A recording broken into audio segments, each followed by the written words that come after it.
Right. Hello, everyone. A very good afternoon to all of you, to all of our viewers.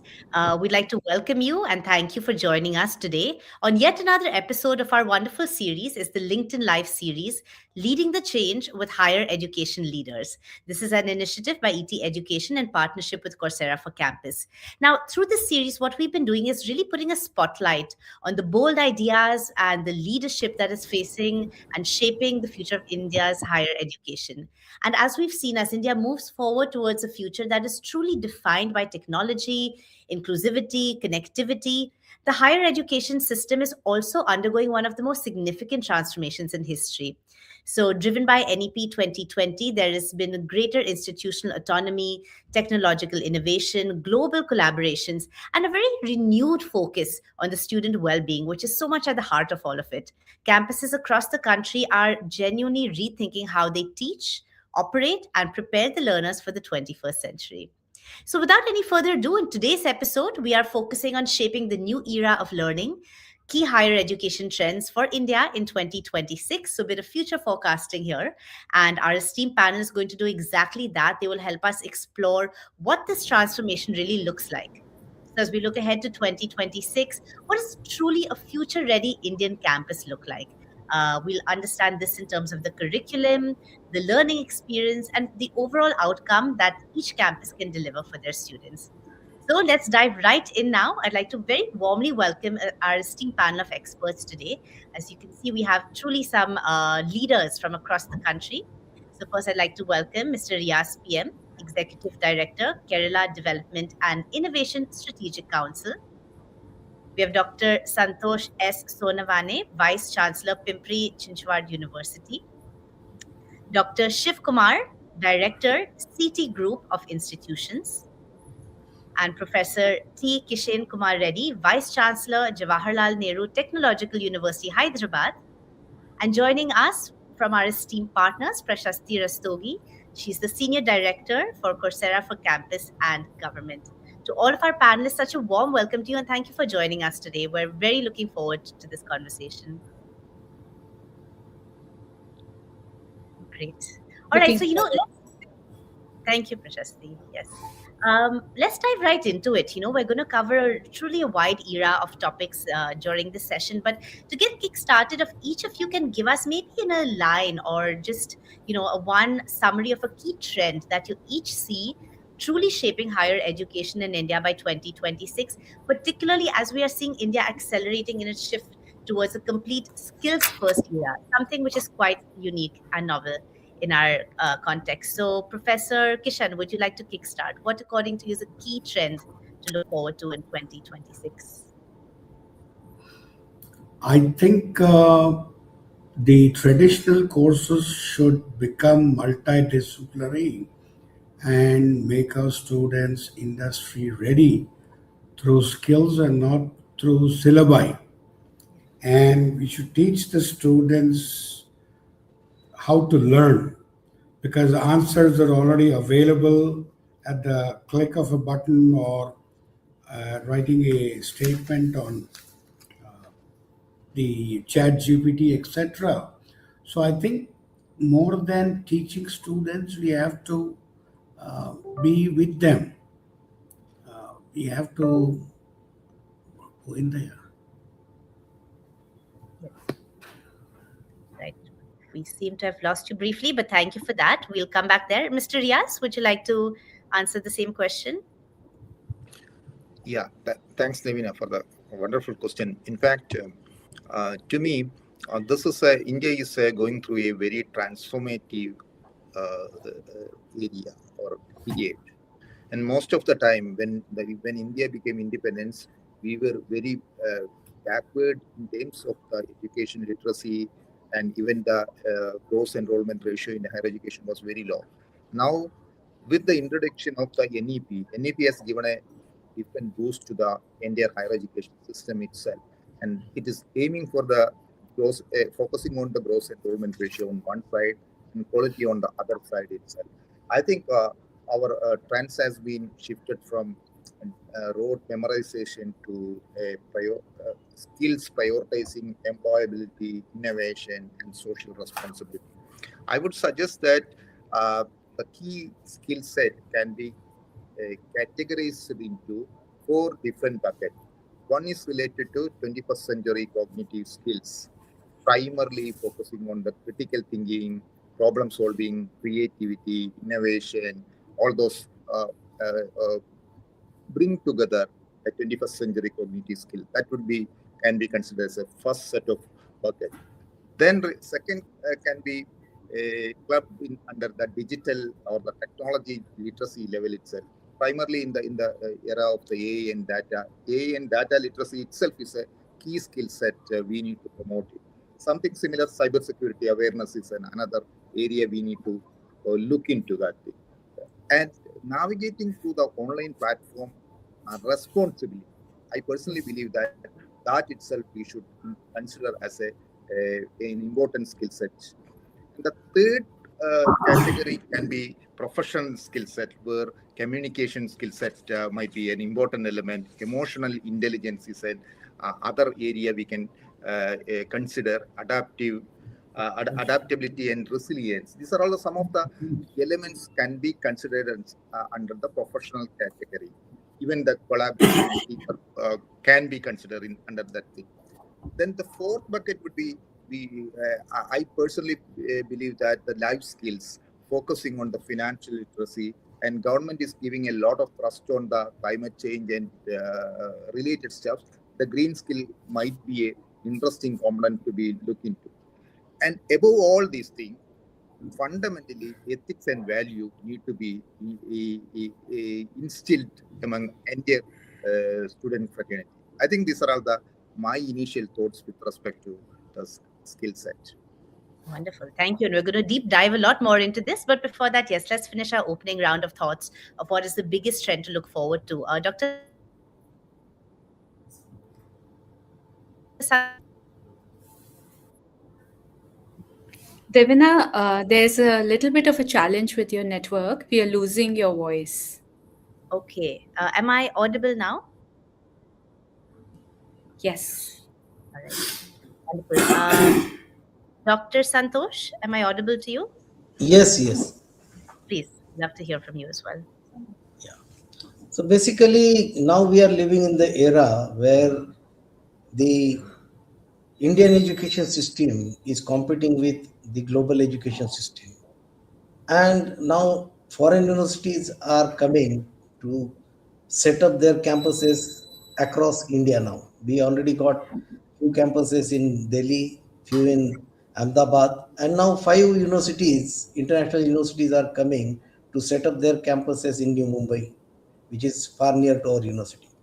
So there are various challenges now, like we have to take the reputation of our academic to the global level where student can get the complete exposure, not only the industry requirement, but the exposure of the current era requirement. Like we have to revamp the curriculum in such fashion that across all the programs, students should have knowledge about AI, about Python, because these are these tools which will guide them across their career, not only during their academic career, but their professional career also.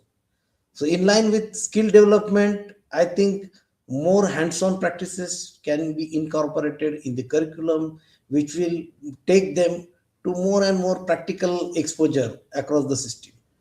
Now, national education policy is also getting matured. Since last 5 years, I had seen very few universities and few states across India has implemented most of the part of NEP 2020, and the rest about 60% part is yet to be explored in terms of giving the true sense of multidisciplinary aspect of the education. So we have to have ample opportunities in India where we can provide multiple basket to the student, and BA or BCom student should also get an opportunity to learn AI as one of the minor basket. So these are the provisions which requires in true sense the multidisciplinary approach to be executed across the education field. The second, industry requirement. Now almost all universities are having industry experts in their board of studies. But still, we find that when students are passing out, they are not capable of getting job, or they are not capable of proving themselves as a professionals. Now, for this purpose, we have to have a very close connect with the industry, and we have to understand their requirement by having one-on-one, more dialogue, more discussions, and the classroom should be discussion forum.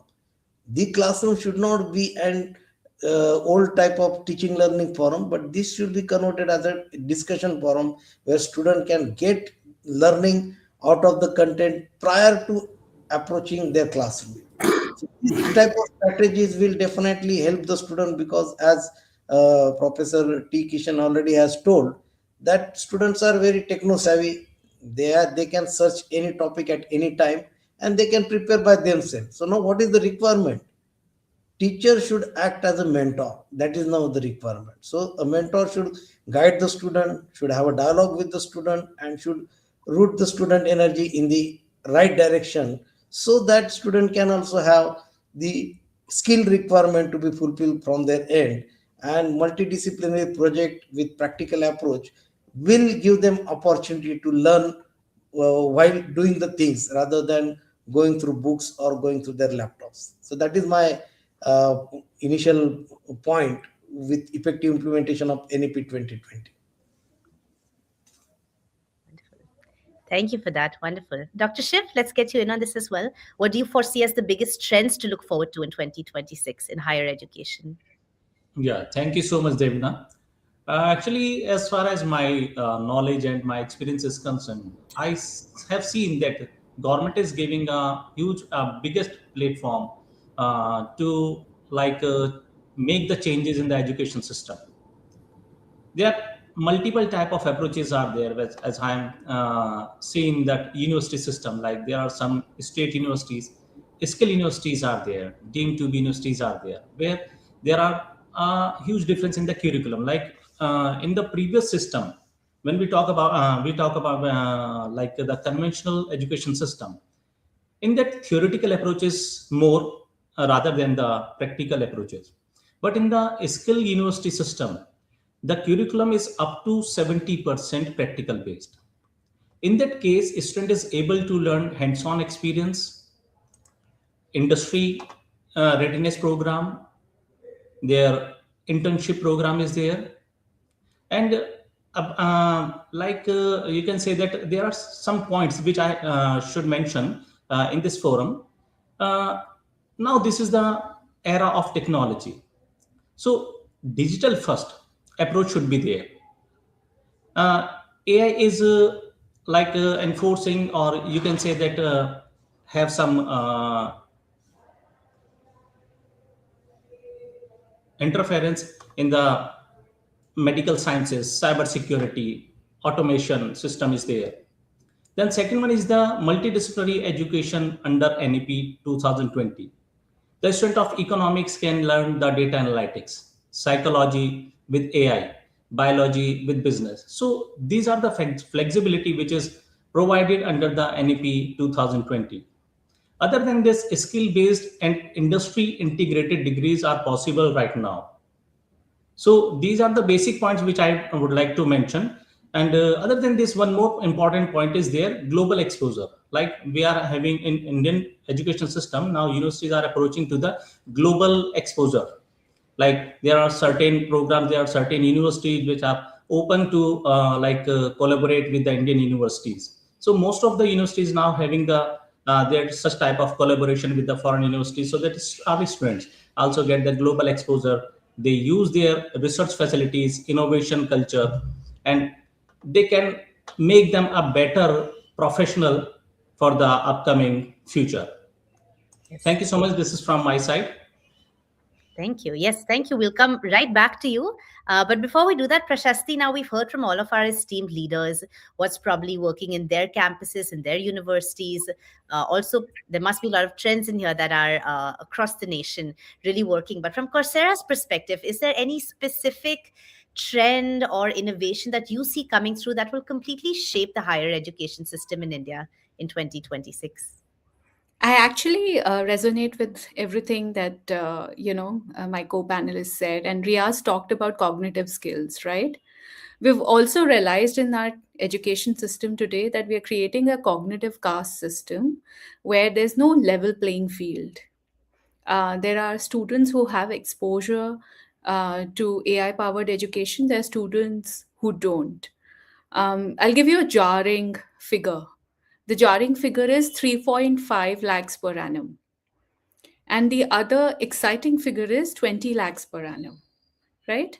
So our graduates are on a salary that is frozen in time for a decade of 3.5 lakhs.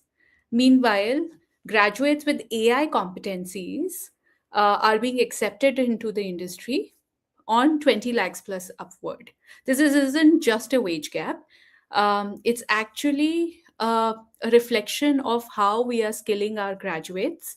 What is the education system delivering today? So I think the trend towards 2026 is about closing this cognitive gap that we have, and also empowering our students or our populations or our citizens to work alongside AI, not just with it. And this is what we have observed in our global skills report as well. Yes, thank you for that segue because, of course, no conversation on the future of education in India or the world can be had without understanding what AI is doing. I'd love to understand from some of our speakers. Maybe, Mr. Riaz, you can help us understand from your perspective, from your experience, as we are seeing AI, Gen AI totally reshaping the educational system. We have responsive learning ecosystems and so much more. So, what does real AI enabled personalization look like in university, on campus? How do institutions like yours really design that very seamless and immersive and inclusive learner experience? How is it positively impacting your students? Can you paint a picture for us? Uh, in fact, to me, frankly, let me honestly admit it, the question itself is a little way ahead of time. That is what I personally felt. But there are institutions which are embracing this aspect. They understood the challenges actually.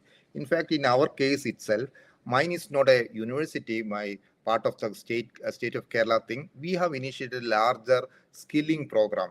What we did, the state of Kerala, what we are actually trying to do is that we have understood that the future is in the knowledge based industry. So we need to invest in the education. That is one clear. When we say invest in education, what it really means, do we need to invest in the old way of investing in the system? Then we did a beautiful scanning of the how world is working, and we realized that there are areas where world is moving. We should equip our youth and students to meet the expectation of that sector. Say for example, AI is one element, cyber security, data skills, or cloud computing, or life science. So what we did actually, we created virtual academies in all these domains. Okay, since ours is a independent a umbrella organization, it was easy, but a university it will take time. So what we did, we brought together all the agencies, skilling agencies, online platform like Coursera, and their programs we showcase under these particular virtual academies. So you mentioned about the real AI personalization. To me, this is more than typically at this point of time. What I understood is primarily AI personalization means simple recommendation of courses or basically that is what generally people think that. But now things are going beyond that thing actually, because AI can help us to track the students' learning curve itself and recommend programs and even provide a refresher program itself. And something I spend a lot of time in the gaming industry is that now I realize that my gaming experience can beautifully apply in the education sphere itself. How we can provide simulation programs to the students itself. They, it need We need to get out of our conventional classroom thinking itself. People are this is an Instagram era, so attention span is very limited. So we can create a simulation and which students or learners can go through these simulations whenever, if they are walking or wherever whenever they find time itself. instead of a typical PDF, sharing a detailed PDF formats kind of things.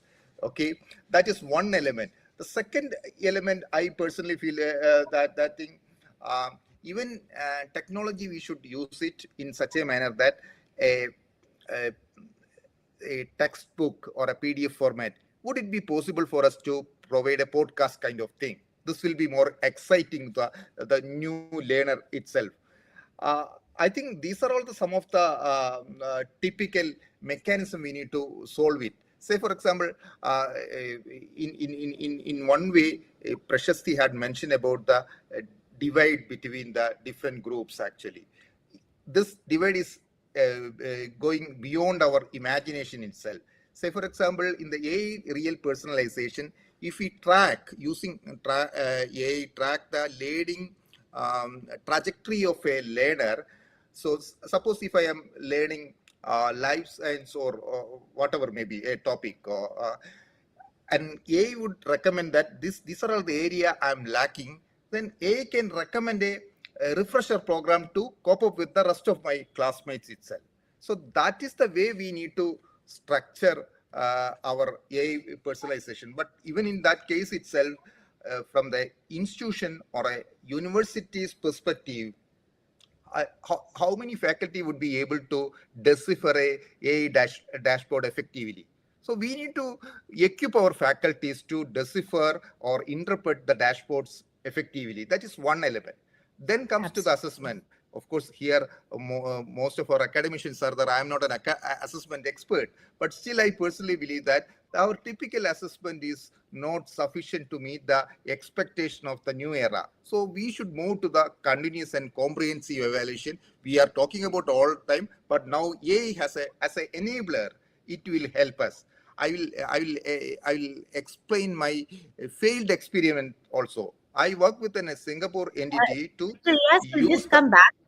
yeah, Yeah, yeah, sorry. please, We'll yeah, just come sure, back to sorry. some more examples from you and let some of our other speakers also give just, yeah, very similar. Let's get some sense, maybe some real case studies of what has worked and what does AI based personalization mean in your campuses. Dr. Santosh, would you like to add something here? Yeah, thank you, Devina. Definitely, what Rias was talking as a implementation of AI across various schools or universities. This on the same line, if you see that the curriculum we design in early integration of AI will definitely help the student to cope up with the AI practices or AI digital skills on AI cloud. So basically, we can have the mandatory first year digitally literacy module to be developed. For example, we can keep AI as one of the compulsory subject in first year, Python programming as one of the subject, then foundation of AI in machine learning, cloud computing basis.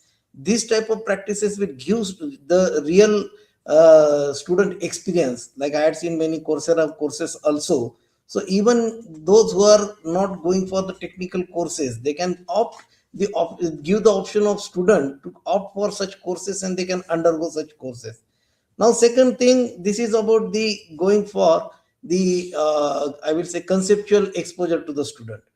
Now going forward, next step should be to give the hands-on experience to the student.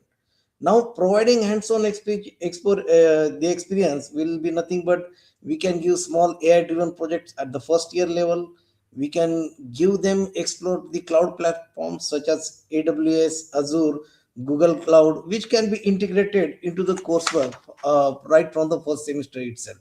Then offering micro credentials and industry aligned certificates, which is again a very important area where we can give add-on credit to the student, not the credit which are required or mandatory by the curriculum, but add-on credit in terms of some certification will definitely boost the student confidence and their skills as far as these challenges in AI domain is concerned. Also, we can have some cross-disciplinary digital pathways to the student, like when we are talking about IT as well as we are talking about the AI platform. Mainly it comes to be like what Prashasti was telling about the packages. We are not talking about the non-technical people. Now she is also focusing on the technical people, how their packages will be. But you can see in India, we have hardly 15% graduates which belong to technical field. Now we have to see the job opportunities for rest 85% of graduates also.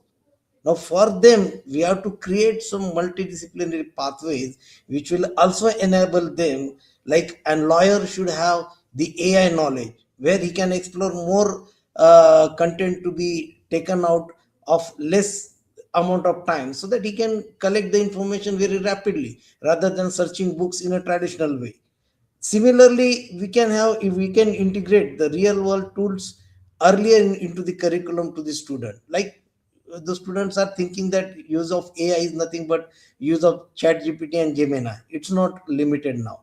We have to teach them, the student, the real digital tools by means of which student can get the exact knowledge about AI, and what the other speakers are telling about application of AI across various domains. Now, when we think about the this particular type of practices, we have to provide some mentorship to the student, so that student can have proper knowledge about that, and they will also follow proper approach.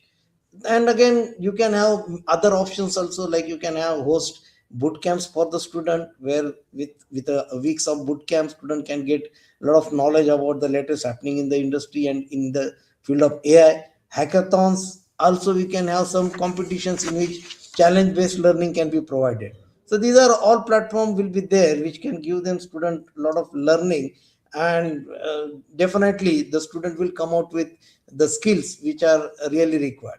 Now, as far as your question is concerned, again, like how the student can cope up with this early finding, like now in a teaching as a university, as a educational institute, we cannot stop student searching the content from the chat GPT or Gemini and reflect it as an assignment or as a notes. Now this is very much accepted, but we have to teach the student how to effectively use that tool.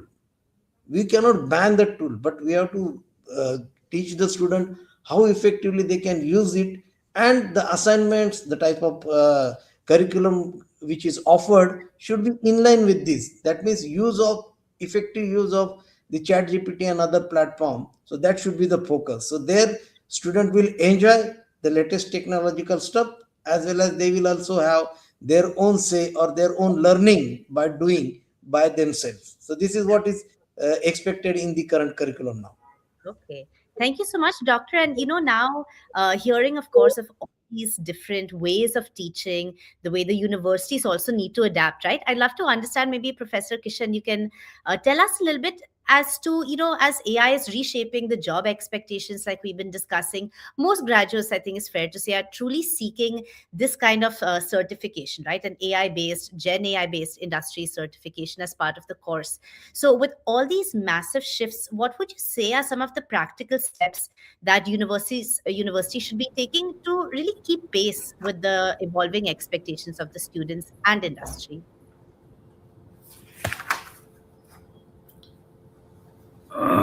I think it's early days for a state university like JNTU to, we haven't really gotten into AI that much. But what I'm reading and seeing is a lot of jobs are being going away. The entry level jobs are going and new types of jobs are coming. And with our Indian industry being largely serviced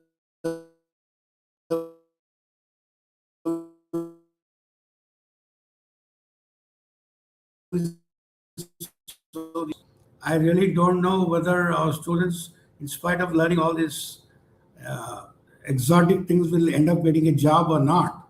So let me start by saying that we haven't really implemented AI in a big way. We're just starting, and we are studying various systems like those in practice at the IITs, NITs, and other tech institutions, and also private universities.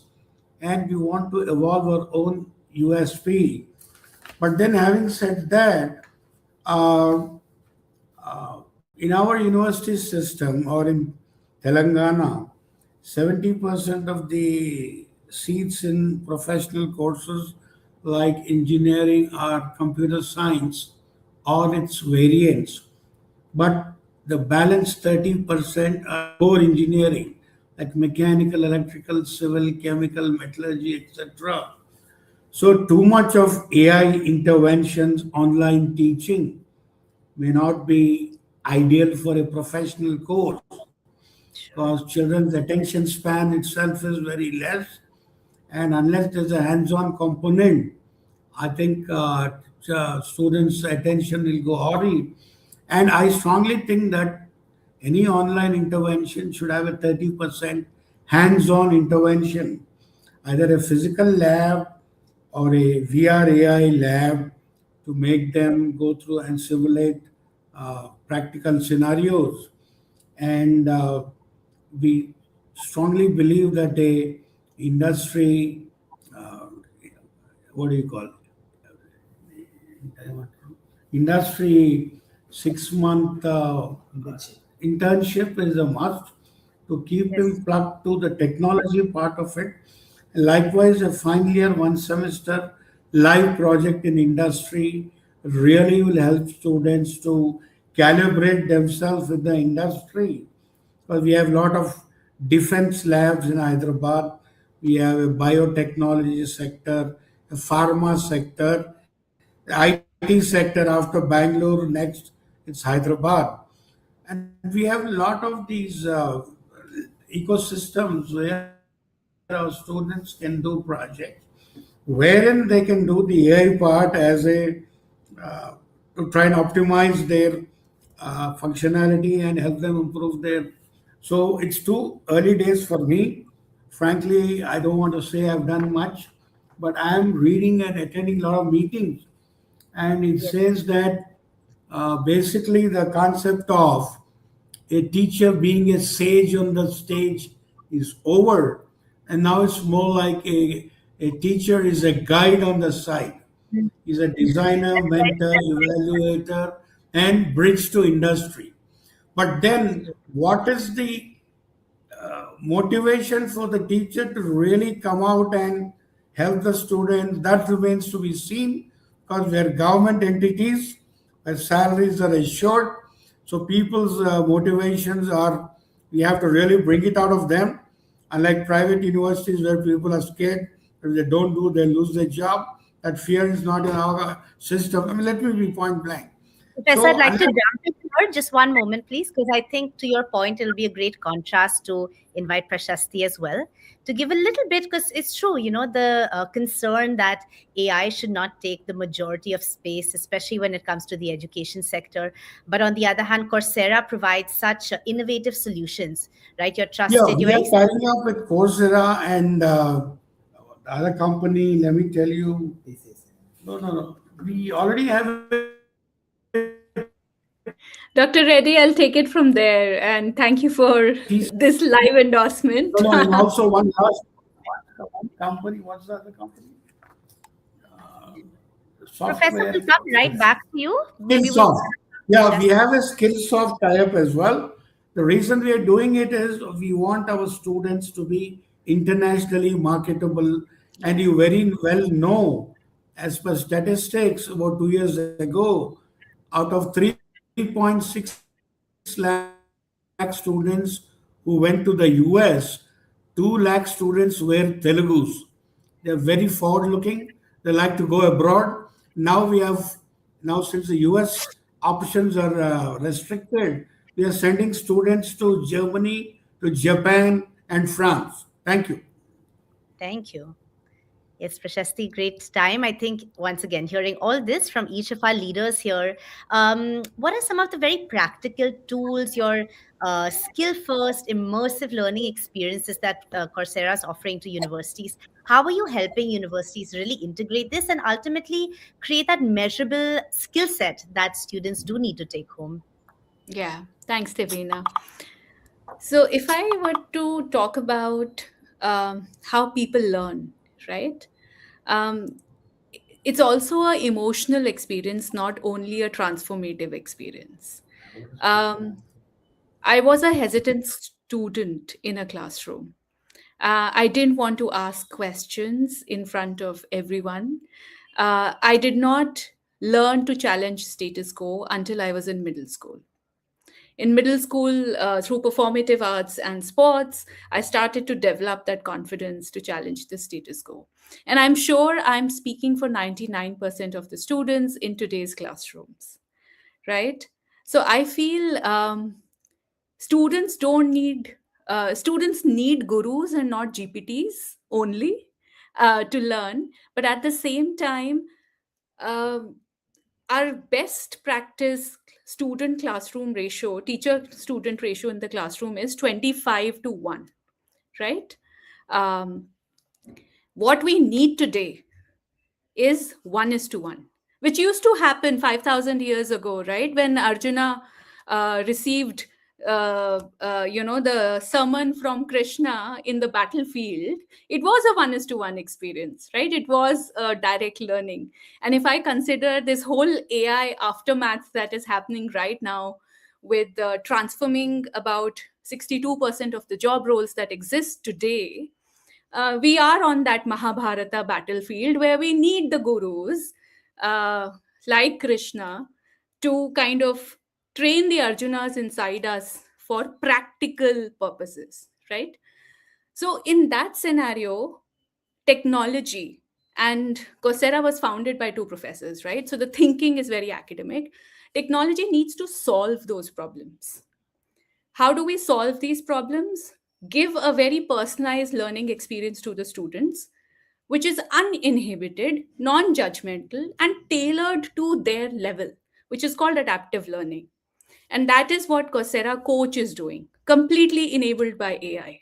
I can ask any kind of question at any given point of time, and I will find an answer which is validated and verified. Teachers, how do they become the 1 is to 1 instead of the 25 is to 1 in the classroom, right? They get tools for assessments, tools for co-creation, tutorial creation. Everything is like thought partner with AI and build the build the tutorial, build the learning program. And what Riaz said is the proof of the pudding lies in assessment, which is formative and not subjective, right? If I go back to Mahabharata reference, Dronacharya didn't test Arjuna by saying, define how to do archery.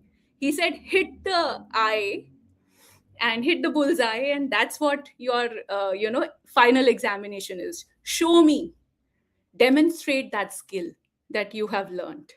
So that is what an AI based assessment tool can do. You can actually ask students to justify their thinking or rationale of what they have learned and show it by applying it.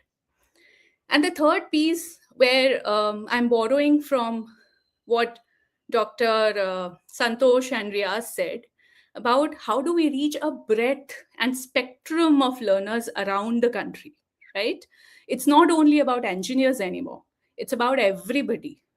So, economic inclusion of every kind of learner that exists in our system or needs to be included in the system, we need to enable language inclusivity as well, right? We need to meet the learners where they are.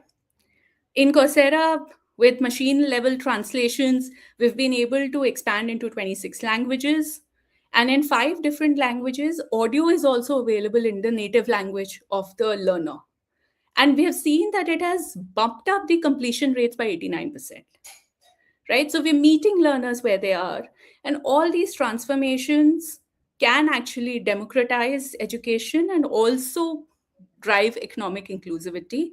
At the same time, measurable skills, because the assessments are pretty much formed around learning by doing. So I think that's the power of technology that we are experiencing and will continue to experience in the times to come.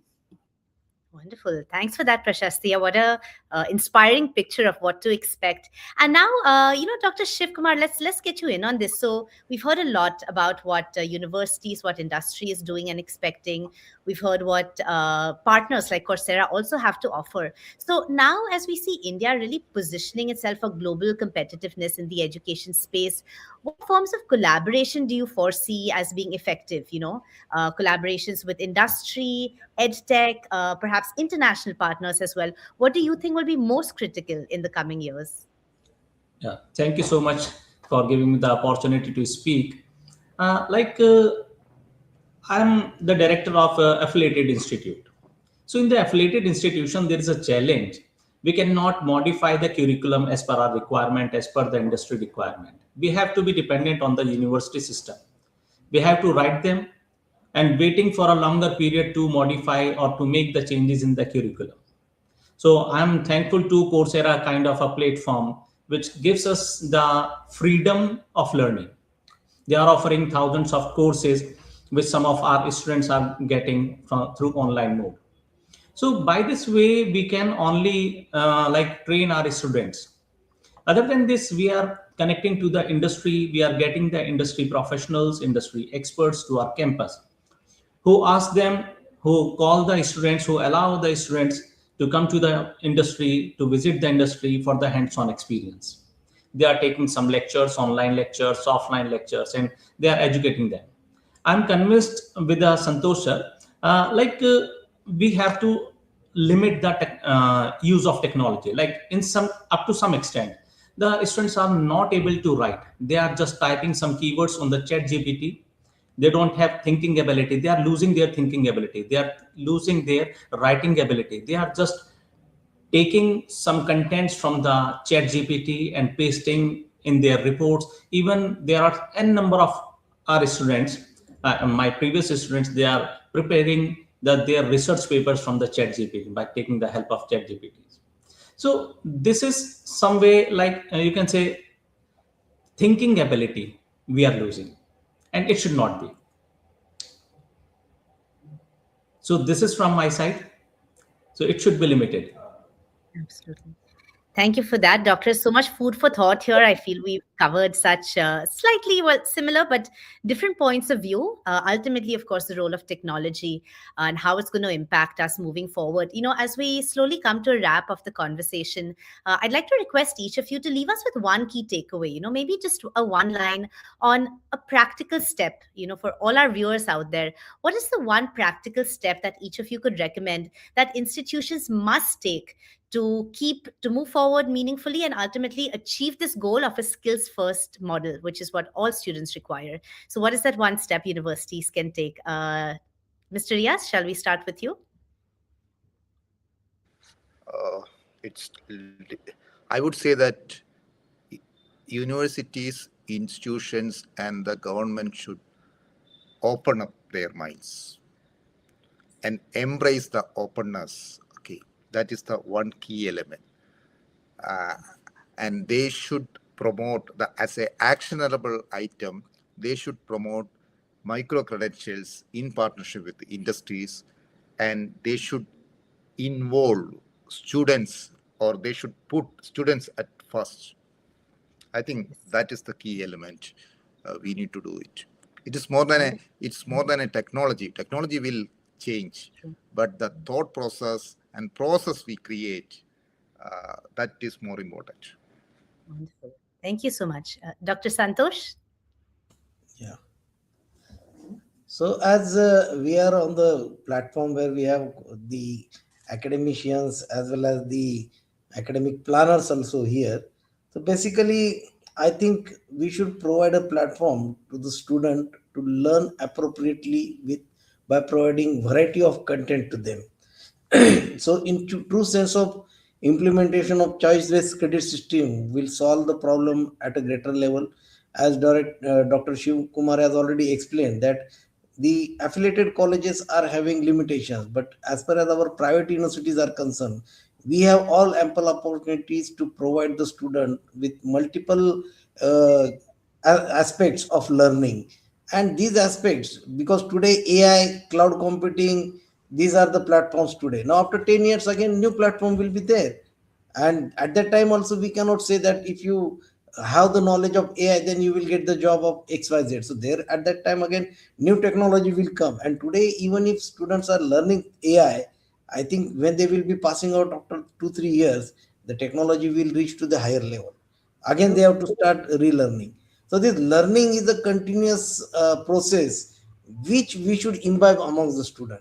That don't rely on the knowledge which you are getting while you are in a university system, but you should always have an habit of learning from many resources. So, like the certifications, as I told, from maybe the top level people like Microsoft and other expertise, as well as the Coursera, NPTEL, SWAM, these will help the student to learn to keep their continuous learning and keep updating their resume, and that will create a value for their resume, and they will have value in the market. So that is what is my suggestion to the students. Thank you, Doctor. Professor Reddy, same question. What is your one key takeaway today? Yeah, industry is moving faster than university or AICT syllabi. So unless we have a fluid curriculum, a lot of project-based and hands-on learning may be curated through AI. Maybe our students will get gainful employment. So that's my 2 cents worth of thing. Thank you. And Dr. Shiv Kumar? Yeah, my opinion is a little bit different. I from this platform, I wish to request to the government they should take some mandate for the industries. Why should an institution approach to the industry? Industry should approach to the institutions so that a student can learn easily. Because industries are moving faster than the institutions, as sir said. So there should be some mandate that industry should collaborate with the institution to make them learn what is going on in the industry. We are approaching to the industry, and it is not easy to find a better collaboration with the better industries. There should be a single window system so that we can find some industries which contribute in the curriculum, which contribute in the student internship, and then other things to set up the center of excellence and other things for the development of the students. So this is from my side. Thank you. Thank you so much, Dr. Shivkumar. And yes, Prashasti, would love to hear from you again. We've heard such wonderful feedback, some pointers that each educational institution can really take with them in 2026 moving forward. So, after hearing everything, what would you say is that one practical step that you would really guide institutions to take to move towards this skill first model that is so necessary in the age today? I think we are transforming for talent and not for transcripts. I think that's basically the first step that everybody takes in the direction of providing the access to technology enabled education. But at the same time, I would also like to draw a parallel because Dr. Shivkumar talked about industry. So just give me 30 seconds on that. There's a $148 million investment in Dubai to transform AI education, right? And they are saying we don't want AI researchers, we want AI implementers. So we are training people not for research and development, we want to train people for business so that we can ROI this talent 3 to 4 times faster, right, than the traditional education. And to Rias's point, they're moving away from theoretical assessments to outcome-based metrics because they are saying this is a engineered talent pipeline into the industry. So it's a reverse manufacturing mechanism. You tap into the industry demand, you make yourself agile in the education system, adopt those skills, and then engineer the talent pipeline towards economic productivity. I think that's why I said transformation and not transcripts. So if we can take some of these back into our education system, and our education policy allows that flexibility, right? So looking forward to that. Kerala did 100% literacy. Kerala will also do 100% knowledge economy, Riaz. And I think these are the benchmarks we have set up ourselves for. Wonderful. Absolutely. Thank you for that. Again, to all of you, what an inspiring note as we slowly come to the close of our conversation. That's pretty much what we have for you today on this very educational, informative session of LinkedIn Live series, Leading Change with Higher Education Leaders. Thank you This has been an initiative by ETEducation in partnership with Coursera for Campus. So we do hope for all of our viewers today that you've gained some valuable insights on this new era of learning, what we are moving towards, the key higher educational trends for India in 2026, and the go-to steps that each university must keep in mind. So we have a lot more in store for you. Do stay tuned to ETEducation for many more in-depth conversations. And until then, many thanks for watching.